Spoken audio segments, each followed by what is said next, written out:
سورۃ القدر مکی صورتوں میں سے ہے۔ اس میں 5 آیات اور 1 رکوع ہے۔ سورۃ القدر ہم پہلے لفظ بلفظ پڑھیں گے، اس کے بعد پوری آیت کی تلاوت کی جائے گی۔ بسم اللہ الرحمن الرحیم۔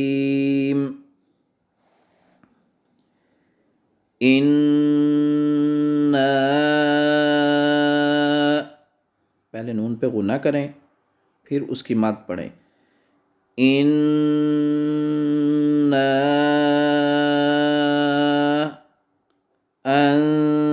انزلناہ فی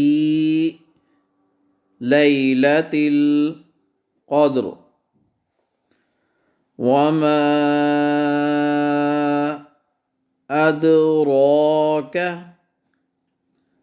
ما لیلۃ القدر۔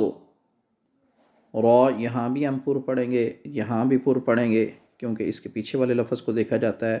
را کے اوپر اگر زیر ہو تو بریک پڑھا جاتا ہے، لیکن اگر را ساکن ہو، جیسے ہم وقف میں یہاں ساکن کر دیں گے، اس پہ اعراب نہیں ہوگا، تو اس کے پیچھے والے کو دیکھا جاتا ہے۔ اگر اس کے اوپر زبر ہو تو را کو پر پڑھا جاتا ہے، اگر پیچھے والا بھی ساکن ہو پھر اس سے پیچھے والے، جیسے ہم یہاں قاف کو دیکھیں گے، یہاں اس کے اوپر بھی زبر ہے، زبر ہو یا پیش ہو تو را پر پڑھا جائے گا، اگر یہاں زیر ہوتی تو را ہم بریک پڑھتے۔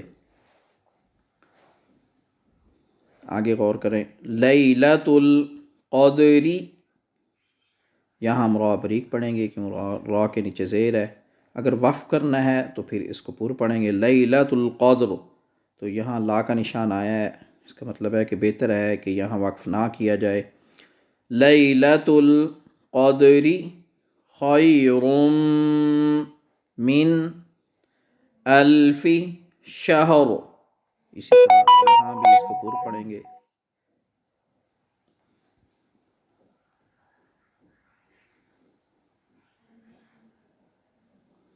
لیلۃ القدر خیر من الف شہر، یہاں بھی ہم پر پڑھیں گے۔ تنزل الملائکۃ والروح فیہا بِإِذْنِ رَبِّهِم مِّن كُلِّ امر۔ اچھا، جہاں آپ نے پوری آیت پڑھنی ہے تو آپ یہاں 3 جگہ پہ وقف کا ہے، ایک ربہم پہ، یہاں بھی وقف کر سکتے ہیں، امر پہ بھی وقف کر سکتے ہیں، لیکن یہاں جب وقف کریں گے تو را کو پر پڑھیں گے۔ اگر ملا کے پڑھنا ہے تو امر سلام، اگر یہاں لا کے وقف کرنا ہے۔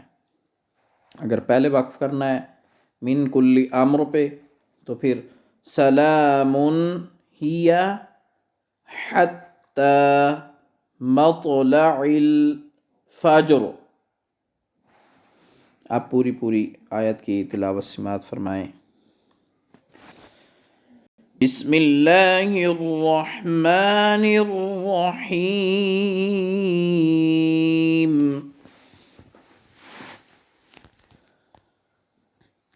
اِنَّا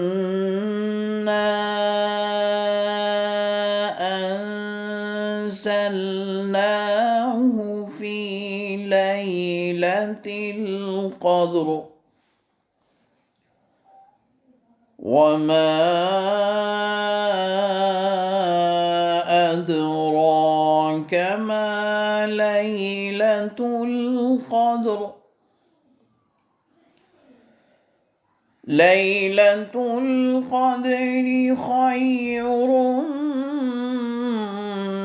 من الف شہر،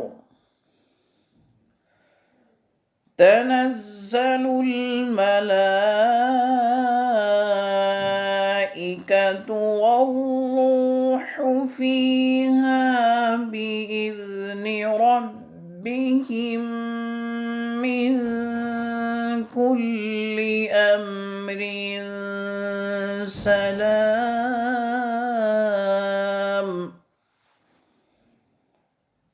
هي حتى مطلع الفجر